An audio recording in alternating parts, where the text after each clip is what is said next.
Start. Okay, let's start. Alright. Malaysia, the land that serves many amazing food. Sometimes we also refer Malaysia as food heaven. The question is, what if we are able to bring Malaysian food and culture to a different nation and allow a new market to experience the culture of food of Malaysia? Good day, ladies and gentlemen. My name is Xiu Yi. On behalf of my group, which we are going to present to you the global marketing plan for Bungkus Kau. The foreign market we have chosen for this expansion is Australia, and specifically Melbourne. Without further ado, let us dive into the plan we have created. Bungkus Kau, a local coffee shop that is expanding rapidly in Malaysia, particularly in shopping mall, is providing a very welcoming experience for all Malaysians. They specialize in offering variety of traditional beverages and cuisine, including a delightful teh tarik, kopi, Milo ice, teh ice, flavorful nasi lemak, and scrumptious rendang. The flavors are as authentic as the street stall we were back in the days. So, the question back here, why we have chosen Melbourne? The reason why we have chosen Melbourne is because Melbourne has a growing Malaysian and Asian community according to the Department of Economic Development in 2017.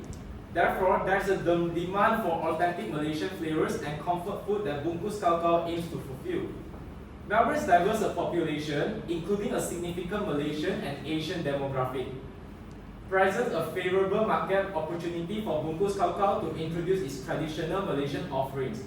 According to Abdullah, the absence of Asian culture and food creates a gap in the market. Therefore, Melbourne in Australia is a very ideal way to expand in Australia. Next, I will pass it to Ernest to talk about the pastel analysis for Bungkus Kau. Thank you. Good day everyone, I'm Ernest. Here we have the political environment of Australia. Australia is renowned for its fiscal handovers of power, strong democracy, and commitment to the rule of law, all of which contribute to its stability, political climate.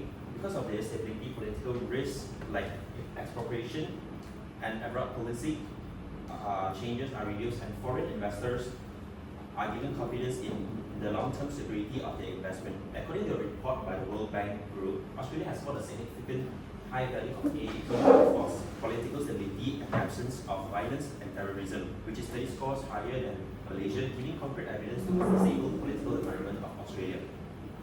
Furthermore, we'll be discussing the economic environment of Australia. The people of Australia has a good standard of living and a comparatively wealthy. Food and beverage expenditure by consumer is substantial, primarily due to factors including evolving lifestyles, rising urbanizations, and a growing inclinations towards convenience foods. According to data, each Australian's household spent averagely $3,170 on food and beverages in 2024, and this figure is expected to reach $4,000 by the end of this decade. Foreign companies can capitalize on these trends by offering innovative products that cater to consumers' preference for quality, variety, and health-conscious choice. Not only that, for international businesses, the big and expanding Australian food and beverage sectors offer plenty of options. Population growth, rising disposable incomes, and a growing desire for a variety of gastronomic experience are all factors driving market expansion. The Australian food and drink industry had managed to gain a $33 million profit in 2022, and it is expected to indicate a growth rate of approximately 10% per annum, making foreign companies entering the market and tap into this growth potential by introducing unique products and capitalizing on niche segments. On the social segment, Australia is a multi-ethnic country with a wide range of cultures, cuisines, and ethnic groups. To be part of this cultural diversity, people are more willing to sample new foods and flavors, which has opened up to an Australian market wide variety of foreign foods and food products. International food and beverage firms can take disadvantage of this cultural diversity by providing a huge range variety of authentic products, cuisine, that suits the taste and preference of the local community. Nearly 80% of Australians have a high acceptance towards foreign cultures and recognize the introductions and foreign cultures will make the country stronger, according to the Treasury of Australian Government in a survey in 2024. Next, I will pass to the next presenter. Thank you, Ernest, for the part. Now I'm going to talk about the rest of the pastel analysis. Firstly, which is the technological. Australia is a powerhouse when it comes to innovation in their technology. Innovations like virtualization and cloud infrastructure that can really benefit corporations and businesses to create a better availability and business for better staff productivity and reduce IT costs. Technology in Australia is also having an increase of 34 billion in the Australia technology sector in June 2021 and with a projected increase of 250 billion in 2030.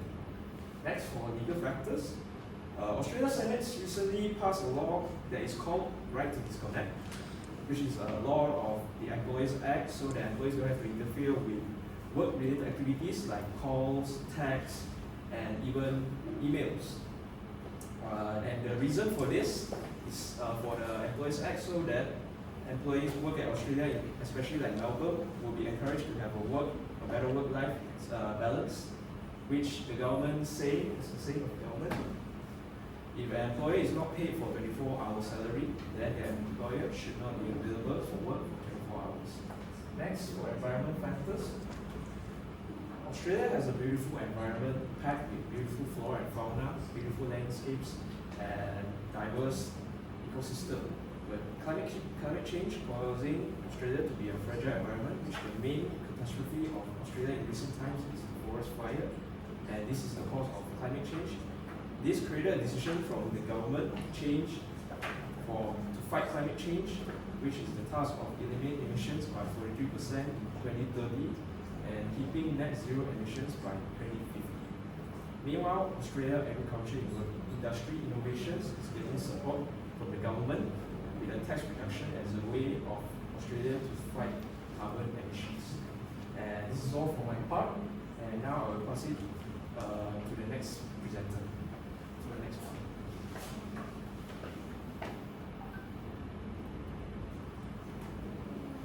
Hi, I'm Kueh Hou Yin. Thanks, Zheng, for the presentation. I will be introducing for the competitor analysis. So, first of all, Papa Rich and Old Town White Coffee is the main competitor of Bungkus when it expands to the Melbourne, which is Australia. So, in brand presence, both of the brand operates in several countries, such as Malaysia, Australia, China, Indonesia, and Singapore, and more. So, in this case, Bungkus need to conduct more research regarding to their local culture and legal rules for further expand to the Melbourne. So, furthermore, Bungkus price range is said to be low to middle, as a lot of working adults and teenagers could afford their simple lunch in this restaurant. So, for example, teh tarik kakao only costs RM6.30, and their kopi kakao only costs them like RM7.50. And most importantly, the nasi lemak of them, nasi lemak ayam merah only costs RM8.80, which is different from the other two restaurants that is cost more than RM10 or maybe RM15 more. So Bungkus can easily compete with them when they expand to the Melbourne, which is Australia. So moreover, both competitors serve the Malaysian dishes such as nasi lemak, roti canai, laksa, while Old Town White Coffee only highlights their signature white coffee. On the other hand, Bungkus they signature both beverages and their food, which is they have a unique name which is called teh tarik kakao, kopi kakao, and their nasi lemak series that includes ayam merah and sambal udang. So on the other hand, Bungkus focuses on Gen Z and Gen X due to the price range and various choices of menu, and focusing on Gen Z and Gen X due to will also be more advertising free, as both of these generations interact social media the most. So Papa Rich focuses on millennials and Gen X, while Old Town White Coffee focuses on Gen X and baby boomers, as the brand has been around the corner for a long time. So this is for my part. I will pass it on to Ernest. Thank you. Thanks, Hou Yin. My name is Yi Hern, and I'll be presenting the segmentation part. So, before entering a market, segmentation needs to be done to identify the characteristics of the target market. So, by expanding Bungkus to Australia, Melbourne, we need to understand the potential customers that are available to target over there. So, here are some potential segmentations that I have identified. So, the first one will be Malaysian students and expatriates. So, as of today, more than 170,000 Malaysians have already migrated to Australia, Melbourne for study, work, and other purposes. So this means that Melbourne is home to a significant amount of the Malaysian student and expatriates community. So let me dive into the demographics of Malaysians. So Malaysian expatriates living in Melbourne and students studying at local universities is the demographic. The psychographic would be they will often experience homesickness and crave familiar flavors from their home. And their behavior will be, they are more inclined to search out for Malaysian cuisines or culture centers in Melbourne. And when it comes to restaurant, they will emphasize on authenticity so that they are able to find their familiar flavors in Melbourne. So next up will be local food enthusiasts.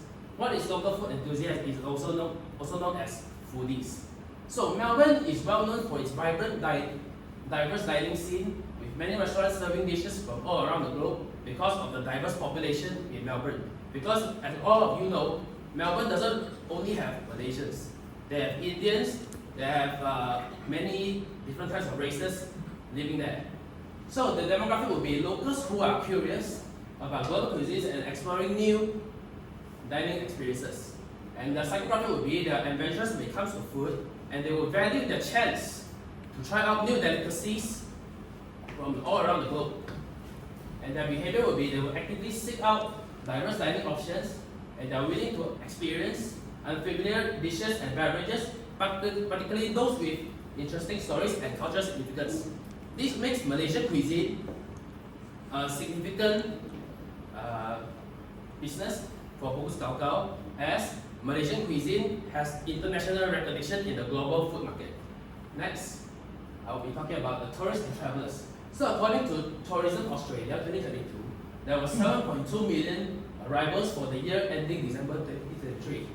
So which means that Australia is the top tourist destination for many tourists and visitors. So it is also a potential customer segment for Bungkus Kau to target. So the demographic will be tourists who travel to Melbourne, Australia for leisure activities, for sightseeing, or cultural experiences. The psychographic will be they will often have a range of interests such as visiting cultural attractions, experiencing different types of cuisines, shopping, outdoor activities, and so on. The behavior will be they will seek out renowned places to visit, such as restaurants and attractions recommended by local or travel guides. And next.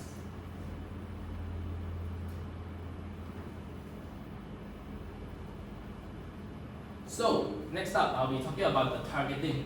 So, it is decided that we will be targeting Malaysian students and expatriates as our primary target audience. Why? So, first up will be the cultural relevance. So, Malaysians have a strong affinity or connection with Malaysian cuisine, as they have been eating Malaysian dish when they were little until they grow up.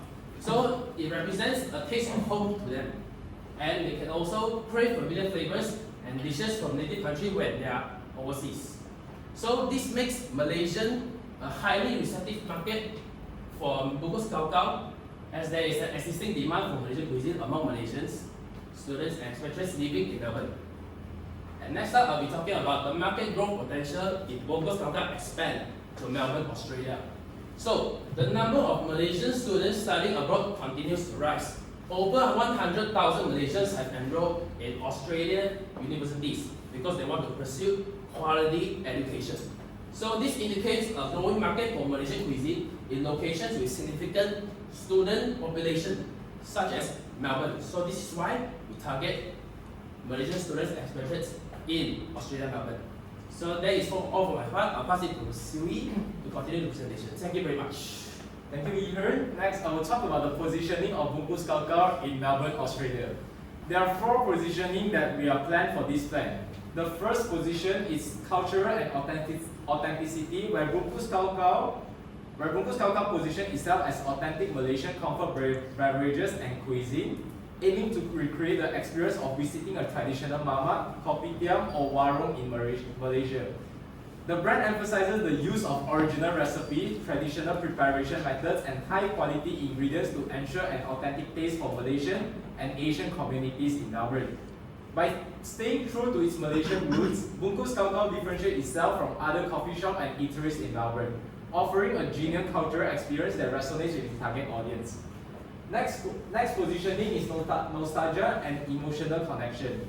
Bungkus Kakao taps into the emotion and nostalgia of Malaysian students and Asian families in Melbourne, providing a taste of home and a sense of belonging. The brand evokes memories of childhood visits to a local mamak, kopitiam, and warungs, where traditional beverages like teh tarik, kopi, and Milo ice were enjoyed with friends and family. Also, through its warm and inviting atmosphere, friendly service, and familiar flavors, Bungkus Kakao creates an emotional connection with customers, fostering loyalty and repeat visits. Quality and craftsmanship is also in our positioning strategy. This is because Bungkus Kakao prides itself on its commitment to quality and craftsmanship, ensuring that every beverage and dish is made with care and attention to detail. The brand emphasizes the skill and expertise required to prepare traditional Malaysian beverages like teh tarik, kopi, and Milo ice, highlighting the authenticity of its offering. By maintaining high standards of quality and consistency, Bungkus Kakao builds a trust and credibility with customers, positioning itself as a reliable source of authentic Malaysian comfort in Melbourne. Lastly is community hub and cultural exchange. Bungkus Kakao serves as more than just a place to eat and drink. It fosters a sense of community and cultural exchange among Malaysian, Asian families, and adventurous Australian diners. The brand recreates a welcoming and inclusive environment where customers can socialize, share stories, and celebrate their shared love for Malaysian culture and cuisine. Through events, workshops, and collaboration with local artists and performers, Bungkus Kakao promotes a cultural exchange and dialogue, enriching the Melbourne food scene with the vibrancy of Malaysian heritage. By positioning itself as the premier destination for authentic Malaysian comfort in Melbourne, Bungkus Kakao establishes a unique and compelling identity that resonates with its target audience. Through a combination of cultural authenticity, emotional connection, quality craftsmanship, and the brand creates a memorable and meaningful dining experience that sets it apart from a competitor in the market. With that being said, thank you for listening to our global marketing plan for Bungkus Kakao in Melbourne. Thank you.